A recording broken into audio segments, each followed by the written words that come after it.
Pendaftaran Capres-Cawapres untuk pemilu 2024 semakin dekat. Namun, permohonan tentang batas usia Capres-Cawapres masih berjalan di Mahkamah Konstitusi. Gugatannya, batas usia minimal Capres-Cawapres sesuai pasal 169 huruf Q Undang-Undang Pemilu minimal 40 tahun. Sementara, penggugat sepakat usia minimal calon 35 tahun. Berdasarkan ketentuan 28D ayat 3 Undang-Undang Dasar 1945 menyatakan setiap warga negara berhak memperoleh kesempatan yang sama dalam pemerintahan. Secara eksplisit, baik DPR dan pemerintah mendukung gugatan tersebut meski berdalih diserahkan sepenuhnya ke para hakim Mahkamah Konstitusi. Jika gugatan tersebut dikabulkan oleh MK, bukan tak mungkin koalisi yang sudah terbangun saat ini akan berubah. Apalagi dinamika politik masih terus berkembang, termasuk soal kompromi politik. Tim TV One mengabarkan. Ya, nanti setelah batasan umur Capres dan Cawapres menjadi 35, kalau memang disahkan atau di-approve dari MK, akankah ini juga berganggu atau berubah dari peta politik pemilu 2024? Kita akan membahas mengenai hal ini dengan dua narasumber. Di studio sudah ada Mas Adi Praitno, analis politik UIN Syarif Hidayatullah Jakarta. Selamat pagi Mas Adi. Selamat pagi Rati. Sehat Mas? Bayu, alhamdulillah. Sehat. Oke. Kemudian juga ada Mbak Titi Anggraini, anggota Dewan Pembina Perludem. Selamat pagi Mbak Titi, assalamualaikum. Selamat pagi Mbak, waalaikumsalam warahmatullahi wabarakatuh. Ya, terima kasih Mbak Titi atas waktunya. Ini yang jadi perbincangan publik juga Mbak Titi. Nantinya kan kalau kemarin melihat dari perwakilan DPR dan juga perwakilan pemerintah, ini nampaknya kok roman-romannya setuju dengan adanya perubahan batasan usia Capres-Cawapres dari 40 menjadi 35. Kalau MK ini nanti memutuskan, akan seperti apa Mbak Titi melihat gambarannya? Ya, pertama, kalau DPR dan pemerintah sepakat perlu ada perubahan usia dari calon presiden dan wakil presiden, sesungguhnya gampang saja. Jangan Mahkamah Konstitusi yang diminta memutuskan, karena itu kewenangan pembentuk undang-undang. Jadi langsung saja DPR dan pemerintah ubah itu pasal 169 huruf Q Undang-Undang Nomor 7 tahun 2017. Karena kewenangan pembentukan undang-undang itu ada pada DPR dan pemerintah. Jadi salah kaprah kalau kemudian meminta Mahkamah Konstitusi yang menentukan usia konstitusional untuk pasangan calon presiden dan wakil presiden. Yang kedua adalah kalau kita melihat putusan-putusan Mahkamah Konstitusi terdahulu itu sangat terang benderang. Misalnya saja putusan nomor 58 garis miring PUU strip 17 Romawi tahun 2019 yang menyatakan bahwa persoalan usia, walaupun itu untuk putusan kepala daerah dan wakil kepala daerah ya usianya, penggugatnya juga PSI, itu adalah open legal policy atau kewenangan pembentuk undang-undang. Jadi sebenarnya Mahkamah Konstitusi sudah punya kemudian kedudukan hukum, sudah punya pilihan hukum atau kemudian sudah punya pandangan atau pendapat hukum dan juga pendirian konstitusionalitas terkait dengan usia ini. Nah, kalau kemudian putusan ini misalnya mengatakan persoalan usia adalah sesuatu yang inkonstitusional, pilihan usia 40 tahun itu, sulit rasanya untuk menerima argumentasi dan juga logika hukum Mahkamah Konstitusi. Tapi jangan salah ya Mbak Rati, saya ini pendukung agar usia calon presiden dan wakil presiden itu disamakan dengan usia pemilih. Jadi kalau usia pemilih 17 tahun, saya juga mendukung begitu.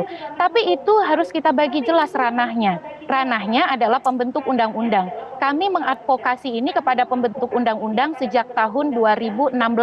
Kami sudah menerbitkan publikasi RUU Pemilu versi kelompok masyarakat sipil. Usulan kami adalah usia pemilih, usia caleg, baik DPR, DPD, DPRD provinsi, kabupaten, kota, dan juga calon presiden, wakil presiden, kepala daerah, wakil kepala daerah, usianya sama, 17 tahun. Karena itu adalah hak politik untuk memilih dan dipilih. Jadi tidak perlu dibeda-bedakan. Tapi kan pilihan pembentuk undang-undang pada waktu itu tidak seperti itu. Jadi aneh kalau sekarang misalnya pemerintah dan DPR menyatakan oke-oke saja dan menyerahkan kepada mahkamah. Ini seolah-olah mengalihkan kewenangan pembentuk undang-undang kepada Mahkamah Konstitusi. Menurut saya sih ini sesuatu yang tidak lazim ya. Oke, saya langsung ke Mas Adi. Mas Adi, kalau melihat dengan gugatan tidak hanya parpol sebenarnya, tapi ada kepala daerah juga gitu. Tapi yang sekarang banyak disorot kan soal parpol. Apalagi kemarin kita sama-sama melihat PSI ketemu sama Gerindra. Prabowo, iya. Ini ada kaitannya nggak sih Mas Adi bacaannya? Ya sebenarnya soal gugatan ambang batas syarat pencapresan itu lama ya, digugat oleh atas nama individu warga negara, tapi yang kemudian memperkuat ada unsur politisnya itu ketika PSI menggugat ini. Semua orang tahu PSI itu adalah partai politik pro pemerintah. Kemarin juga bertemu dengan Pak Prabowo Subianto. Ini yang kemudian menghidupkan kembali satu momentum politik di mana Gibran tidak lagi hanya dibicarakan soal kemungkinan maju sebagai gubernur di Jateng atau DKI, tapi dikait-kaitkan soal kemungkinan bisa maju di 2024. Kan sejumlah elit dan politisi, misalnya Nusron ngomong, menarik nih kalau ada duet Prabowo dan Gibran. Kemudian Ganjar dan RK. Ini kan satu sinyalmen yang menurut saya dalam ruang hampa. Ada sesuatu yang terjadi di balik layar yang tidak semuanya bisa diakses oleh publik. Tapi di depan ada kesan bahwa ini adalah proses demokrasi yang berkelanjutan. Di luar itu bagi saya secara substantif memang batas pencapresan 40 tahun itu memang tidak ada korelasinya dengan tingkat kematangan. Tidak ada korelasinya terkait dengan kompetensi dan seterusnya terkait seorang presiden. Artinya begitu banyak saat ini pemimpin-pemimpin di dunia berumur di bawah 40 tahun itu punya kapasitas dan kompetensi. Yang fenomenal tentu adalah Emmanuel Macron di Perancis ya. Dan cukup memukau, dan itu seakan-akan menjadi antitesa dari calon-calon presiden atau presiden-presiden lama yang justru konservatif. Misalnya di Amerika ada Donald Trump ataupun di Inggris gitu ya, yang kemudian membuat bagaimana Inggris itu keluar dari Brexit kan. Artinya apa? Ini ada semacam oase dan keinginan umur itu tidak menjamin seseorang itu memiliki kapasitas dan kompetensi. Sudah banyak kok politisi senior tapi kapasitasnya tidak oke. Terlepas dari itu sebenarnya menurut saya yang ramai ini seakan-akan memang soal bagaimana syarat pencapresan yang sedang digugat oleh PSI itu rasa Gibran lah kira-kira gitu. Bukan yang lain, dan itu sudah menjadi rahasia umum kok. Sudah pembicaraan. Satu misalnya kita tinggal tunggu apakah Mahkamah Konstitusi akan meng-approve, akan menyetujui bahwa umur tidak harus 40. Itu pasti akan semakin menebalkan Gibran sangat potensial maju di 2024. Dan yang kedua, apakah putusan Mahkamah Konstitusi itu berlaku untuk 2024 atau next election 2029 yang akan datang. Jadi memang tidak bisa juga kita mengsimplifikasi dan berburu-buru bahwa ini seakan-akan ingin memudahkan Gibran untuk bisa maju. Jangan-jangan kalaupun toh disetujui 35 tahun boleh maju untuk Pilpres selanjutnya, bukan sekarang. Atau kalaupun toh disetujui berlaku untuk 2024, Gibran tidak maju. Mengingat misalnya Gibran itu adalah kader PDIP. PDIP itu sudah memutuskan bahwa capres mereka namanya Ganjar Pranowo, bukan Gibran Rakabuming Raka. Inilah hal politik yang kemudian membuat kenapa soal syarat pencapresan yang digugat oleh PSI itu ramai. Karena ada soal kemungkinan bisa maju, tentang Mas Gibran dan seterusnya. Padahal kalau kita bicara tentang substansi, syarat pencapresan itu banyak berarti di pasal 169 ini itu hanya satu aja poin begitu ya. Padahal saya berharap yang menggugat soal syarat pencapresan itu salah satunya lah capres kita itu, cawapres kita itu jangan minimal jangan minimal hanya lulusan SMA, minimum S1. Ini kan untuk menaikkan leverage pendidikan capres kita itu bukan hanya lulusan SMA misalnya. Itu juga penting ya sebagai bagian dari bagaimana kita untuk melakukan satu beauty contest supaya capres-capres kita yang bertanding itu adalah mereka yang memang terseleksi secara akademik cukup bagus kan kira-kira begitu. Nah, kita lanjut lagi nanti Mas Adi, saya juga nanti mau ke Mbak Titi melihat kalau memang nanti MK memutuskan akankah ada turbulensi hukum. Dan tadi Mas Adi juga mempertanyakan, ini kalau memang disahkan, diputuskan, disetujui MK, apakah diberlakukan di tahun 2024 atau nanti di 2029? Kita akan bahas lagi di segmen berikutnya, tetap bersama kami pemirsa di Apa Kabar Indonesia Pagi. Baik, kembali lagi di Apa Kabar Indonesia Pagi. Saya mau ke Mbak Titi. Mbak Titi, kalau melihat pembentukan undang-undang kan memang harus diputuskan secara matang begitu ya, terukur ya, bukan hanya kepentingan kelompok tertentu atau mungkin selera politik saja. Tapi kalau Mbak Titi melihat, apakah ini mungkin kalau memang nanti disahkan dijalani di 2024 atau justru di tahun berikutnya di 2029, Mbak Titi?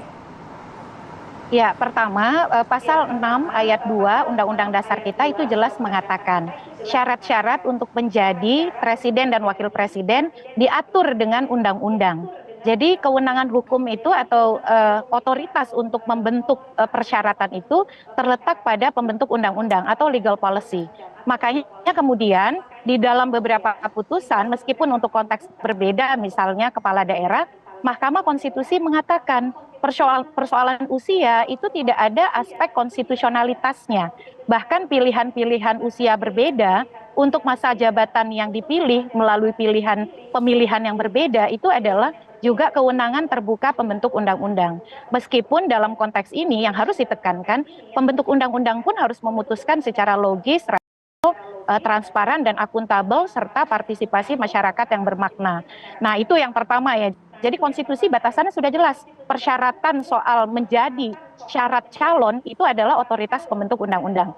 Nah, yang kedua, menurut saya secara substansi setuju dengan permohonan PSI ini, substansinya ya. Tetapi kalau aspek konstitusionalitas itu persoalan lain lagi.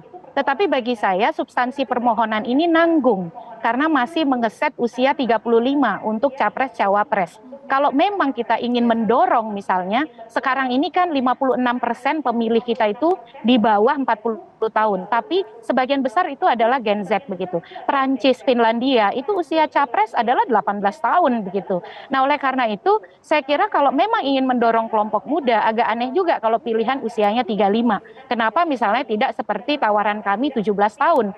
Karena soal misalnya kemampuan memimpin itu kan juga kalau percaya orang muda ya percaya sekalian kan gitu ya konteksnya. Nah kalau terkait dengan tadi pilihannya apakah untuk 2024 dalam konteks ini secara kewenangan ini tidak dalam kapasitas Mahkamah Konstitusi untuk memutus kecuali Mahkamah Konstitusi menemukan ada pelanggaran konstitusional yang dilakukan pembentuk undang-undang saat menentukan usia 40. Nah itu harus dibuktikan bahwa memang pilihan 40 tahun itu adalah ada faktor yang memang ingin misalnya melawan demokrasi, konstitusi dan lain sebagainya. Tapi kan itu tidak ya sampai hari ini. Yang kedua menurut saya kalaupun ingin diberlakukan tidak mungkin kalau lihat langgam Mahkamah Konstitusi selama ini yang menempatkan persoalan usia lalu pembedaan persyaratan usia sebagai kewenangan pembentuk undang-undang. Jadi kalau mahkamah berubah arah menyatakan yang konstitusional itu spesifik 35 itu logika konstitusionalitasnya sulit untuk ditemukan. Jadi seperti terjun bebas begitu argumentasi hukum Mahkamah Konstitusi dan ini akan menimbulkan spekulasi, konspirasi dan lain sebagainya dan itu akan mengganggu dan membuat turbulensi hukum pemilu kita seolah-olah pemilu kita didrive untuk kepentingan yang juga menggunakan tangan-tangan Mahkamah Konstitusi. Ya. Mbak Titi, pertanyaan dari awam begitu. Apa bedanya dengan ketika kemarin MK memutuskan soal usia pimpinan KPK? Iya, persoalannya adalah Mahkamah Konstitusi sudah punya preseden sebelumnya. Contoh putusan 58 tahun 2019 yang menegaskan bahwa soal usia yang untuk menduduki jabatan eksekutif yang dipilih itu adalah kewenangan pembentuk undang-undang. Yang kedua adalah kita punya cantelan konstitusi yang sangat tegas, yaitu pasal 6 ayat 2 Undang-Undang Dasar kita yang menyebutkan syarat-syarat untuk menjadi calon presiden dan wakil presiden diatur dengan undang-undang. Konteksnya adalah kewenangan itu ada pada pembentuk undang-undang. Kalau mahkamah yang menentukan 35 tahun, apa kewenangan Mahkamah Konstitusi? Aspek konstitusionalitasnya apa? Apakah hanya karena di dunia rata-rata 35, sementara di dunia pun tidak seragam, ada yang 18 tahun, ada yang 21 tahun, ada yang 35 tahun, ada yang 40 tahun, 45 tahun. Nah, untuk aspek misalnya yang lebih kompleks saja, contoh sistem pemilu, Mahkamah Konstitusi baru-baru ini memutuskan itu legal policy, untuk sesuatu yang oleh undang-undang diberikan terang benderang kepada pembentuk undang-undang, Mahkamah Konstitusi ingin mengambil alih itu yang pertama. Yang kedua, mengapa saya mengatakan turbulensi hukum, perubahan di tengah proses yang sedang berlangsung, begitu, mengambil alih pembentuk undang-undang, itu akan menimbulkan anasir dan spekulasi bahwa kepentingan politik di atas kepentingan hukum. Dan ini bisa menimbulkan subversi hukum, begitu. Ya. Baik. Saya mau ke Mas Adi. Mas Adi, walaupun kesan politiknya ini lebih terasa dibandingkan substansinya begitu ya. Tapi kalau memang nanti dijalankan di 2024, akankah ada suara yang tergerus? Bagaimana peta koalisinya akan berubah atau bagaimana? Ya tentu kita tidak bisa buru-buru kalau nanti memang ini disepakati dan disahkan oleh Mahkamah Konstitusi soal ambang batas pencapresan tidak wajib 40%. Ada 35 tahun misalnya yang boleh menjadi calon presiden dan Gibran maju tentu akan mengubah secara drastis peta politik secara nasional. Misalnya Gibran ini kan populer di Gen Z, milenial ataupun di pemilih muda secara umum. Karena satu-satunya sebagai representasi dari portofolio politik kalangan anak muda adalah Gibran. Kan itu yang kemudian menjadi ramai perbincangan. Yang kedua tentu ini dalam tanda kutip ya, menjadi problem yang relatif agak sedikit rumit. Karena di PDIP itu sudah ada namanya Ganjar Pranowo. Kalau Gibran maju tentu sangat potensial pemilih-pemilih Jokowi minimal kira-kira begitu tidak akan solid kepada Ganjar. Kan itu yang kemudian tafsir-tafsir politiknya. Anggap saja bahwa Mahkamah Konstitusi memutuskan berlaku untuk 2024 dan Gibran nggak maju, tidak akan berpengaruh secara signifikan terkait dengan politik apapun. Nah, bumbu-bumbu politik inilah yang jauh lebih banyak dibicarakan soal bagaimana Gibran tidak lagi soal maju di Pilgub misalnya, tapi bicara tentang Pilpres 2024. Kan ini yang sebenarnya lebih banyak orkestrasi politiknya yang muncul ke permukaan. Sekarang sudah mulai kelihatan elit-elit partai soal menduetkan Gibran dengan Gibran Prabowo. Kemudian juga partai-partai juga sudah menyebutkan bahwa Gibran adalah anak muda yang cukup potensial. Ini kan yang saya sebut tidak mungkin lahir dalam ruang hampa, tapi ada sesuatu. Tinggal kita cek nanti apakah kalau ada keputusan kemudian disepakati umur 35 tahun bisa maju, Gibran maju atau tidak. Nah, yang kedua memang soal hukumnya. Bagi saya nggak sesederhana yang kita bayangkan. Agak sulit ke depan membaca bagaimana undang-undang pemilu kita itu kalau setiap pasal bisa dicomot dan diadukan ke Mahkamah Konstitusi. Mestinya kalau ada keberatan tentang umur ya kembalikan ke DPR ataupun pemerintah seperti Mbak Titi bilang. Kalau ada yang keberatan tentang presidensial threshold, ambang batas parlemen, balik lagi ke DPR dan pemerintah. Karena kalau nggak begini, setiap pasal akan dicomot satu persatu, kemudian digugat oleh siapapun, entah itu ke Mahkamah Konstitusi. Mestinya DPR dan pemerintah itu bikin jaring pengaman undang-undang supaya tidak sesuai dengan selera, kemudian bisa diadukan. Ini kan repot, Pak. Ini kalau mau jujur sebenarnya dalam undang-undang soal pencapresan, kenapa nggak syarat soal minimal S1 itu, minimal SMA itu digugat? Saya nggak terlampau happy punya calon presiden yang misalnya tidak S1. Nah, itu yang kemudian menurut saya seringkali karena kepentingan politik inilah yang mengemuka dan itu yang kemudian dipersoalkan ke MK, makanya kemudian muncul tafsir-tafsir yang liar. Dan usianya kenapa 35? Kenapa nggak 17 tahun seperti Mbak Titi katakan betul, gitu sekalian, ya? Sekalian aja. Betul. Nah, ini yang kemudian dihilangkan dalam konteksnya bahwa 35 tahun itu seakan-akan ingin menebalkan satu keyakinan ini untuk memberikan karpet merah, karpet hijau, karpet coklat kepada Mas Gibran untuk bisa maju di 2024. Mengingat Gibran memang saat ini sedang viral, cukup populer dan digandrungi oleh pemilih-pemilih pemula. Nampaknya kita masih harus menunggu lagi nanti keputusannya. Baru kita nanti diskusi lebih lanjut lagi. Mbak Titi, makasih. Mas Adi, terima kasih. Terima kasih banyak Mas Adi, Mbak Titi, sehat selalu. Assalamualaikum.